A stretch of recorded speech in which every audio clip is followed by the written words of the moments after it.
माय माऊली नमस्कार. विविध ग्रंथातील मानसंत महिमा ग्रंथमधून आपण विविध संतांचा महिमा जाणून घेत आहोत. त्यातील एक श्री संत मुक्ताबाई महिमा भाग 6 कथासार अभिवाचन करत आहे. आजची गोष्ट हा कोरा तो कोराच. आळंदीत जाऊन या मुलांची भेट घेण्याचे चांगदेवाने मनोमन पक्के केले. त्यासाठी निघण्याची तयारी केली, पण मनातील अहंकाराने उसळी मारली. मी स्वतः सामर्थ्यवान योगी स्वतः होऊन त्या मुलांच्या भेटीला जाणे योग्य होणार नाही. त्यापेक्षा आधी त्यांना पत्र पाठवा. या पत्राचे जे उत्तर येईल त्यावरून त्यांच्या सामर्थ्याची कल्पना आपल्याला येईल. मग भेटीसाठी जायचे का नाही ते आपण परत ठरवता येईल. हातात कागद आणि लेखणी घेतली. पत्र लिहायला सुरुवात करणार, पण मायना काय लिहायचा यावर हात एकदम अडखळला. आपल्यापेक्षा वयाने लहान म्हणून चिरंजीव लिहावे, तर आपण जे ऐकले त्यावरून त्यांचे योग सामर्थ्य, पर आत्मज्ञान, आध्यात्मिक अनुभव आपल्यापेक्षा मोठे असल्याचे दिसते. त्यांना आपले गुरु करण्याच्या भावनेने आपण त्यांच्याकडे आकृष्ट झालो आहोत. मग चिरंजीव कसे लिहायचे?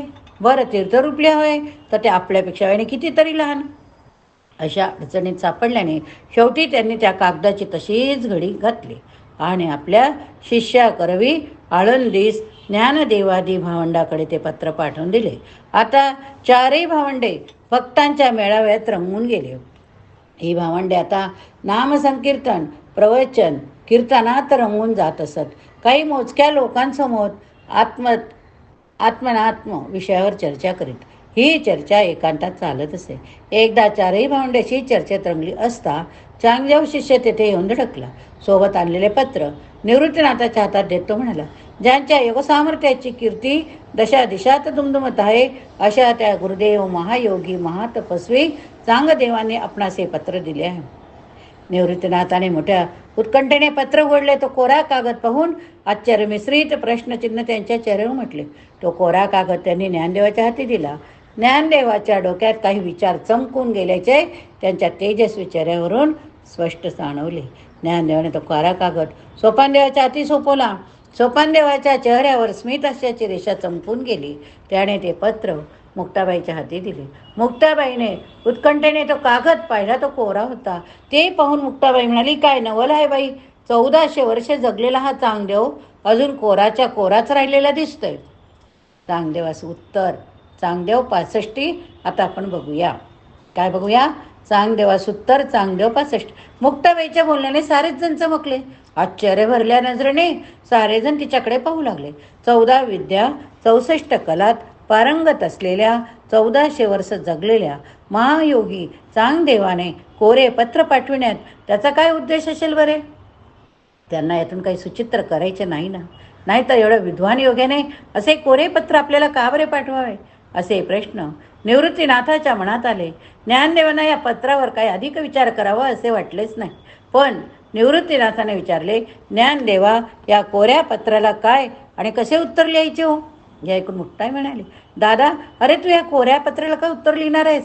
छान छान. अरे जेथे त्या व्यक्तीचे मनच कोरे, त्या कोऱ्या मनावर कशाचा परिणाम होणार?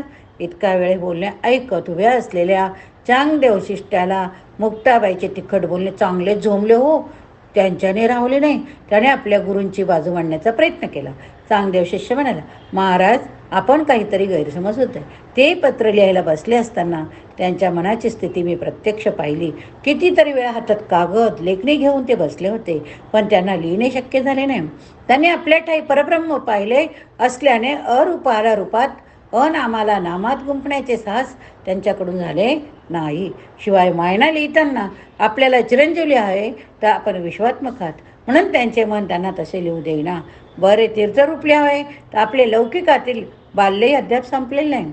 अशा द्विधा मनस्थितीतच त्याने हे कोरे पत्र आपल्याला पाठवले. हे ऐकून निवृत्तीनाथ मुक्ताबाईस म्हणाले, ऐकलेस मुक्ता, अगं 14 विद्या 64 कलात पारंगत 64 वर्ष जगलेले महायोगी चांगदेव असे अविचाराने कसे बरे वागतील ग? हे ऐकून मुक्ताई म्हणाली, पण दादा, चांगदेवाने काळाला चकवले, अहंकाराने चांगदेवाला चकवले. हे सत्य ह्या वचनातून लपले जात नाही. हेच खरे आहे ना? निवृत्तीनाथ म्हणाले, पण मुक्ता, चांगदेव कदाचित अहंकाराशी लढण्यात अपयशी ठरले असतील. माणूस कितीही मोठ्या पदावर असो किंवा पतित असो, त्याला माणूस मानूनच ओळखायला हवे ना. त्यांना चांगला सद्गुरू भेटला नाही म्हणून त्यांच्यात प्रेमकळा निर्माण झाली नाही, यात त्यांचा काय दोष बरे. नंतर निवृत्तीनाथ ज्ञानदेवाला म्हणाले, ज्ञानदेवा, कसेही असले तरी आल्या पत्र्याचा वेर करू नये. त्यांचे सारे संभ्रम दूर होतील. त्यांच्या स्वच्छ कोऱ्या मनावर अक्षरांचे संस्कार होतील. असे उत्तर तू त्यांना लिही. सिद्धाईच्या ताट्याने भरलेला अहंकाराच्या हरी गेलेला चांगदेव ब्रह्मज्ञानाविषयी कोरा. त्यांच्या अंतरास बोध होईल असे उत्तर तूच लिही. गुरूंची आज्ञा शिरसा वंद्य मानून ज्ञानदेवाने आत्मज्ञानाचे निरूपण करणारे पत्र 65 ओव्यात लिहून ते शिष्या हाती दिले. पत्राची सुरुवातच त्यांनी अशी केली, ऐका आता. स्वस्ती स्त्री वटेषु जो लपोनी जगदा भासू, दावी मग ग्रासू प्रकटला करी. या ओवीतूनच त्यांनी चांगदेवांना तू आणि मी एकच हे पटवून देऊन अद्वैत्व नष्ट करण्याचा प्रयत्न केला. हे 65 ओव्यांचे पत्र म्हणजेच चांगदेव 65 होय. दुसऱ्या ओवीत ते म्हणतात, प्रकटे त्वं त्वं न दिसे, लपे त्वं त्वं भासे. प्रकटना लपाला असे, न खोमाता जो. यातून परमातत्व ही अनुभवाची गोष्ट आहे हे मार्मिकपणे सांगितले आहे. पुढे ज्ञानदेव लिहितात, तिये परी जो इया, दर्पण करील ओविया, तो आत्मा एवढिया मिळेल सुखा. हे 65 ओव्यांचे उत्तर ज्ञानदेवांनी निवृत्तीनाथांना वाचून दाखवले. तेथे असलेल्या चांगदेव शिष्याने कानाचा धडा करून ऐकले. त्याच्या मनात परमात्मा प्रेमाचा प्रकाश पडला. त्याला आत्मात्म विवेकाचे कलन झाले. गुरु आदी शिष्याला आत्मज्ञान प्राप्त झाले. हा अजब योगायोग होय.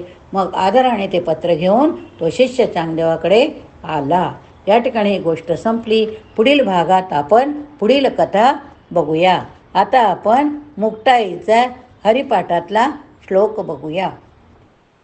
अवीट न विटे हरीचे गुण, सर्व सनातन ध्याता रूप. असंगेची नटू नटलो पैसाचे, नाही त्या यमाचे भय आम्हा. साध्य साधन हरिरूप ध्यानी, रामकृष्ण कीर्तने मुक्त आम्ही. मुक्तता पूर्णता मुक्ताई साधली, साधोनी दिदली चांगयासी. साधोनी दिदली चांगयासी. पुढील कथा पुढील भागात बघूया.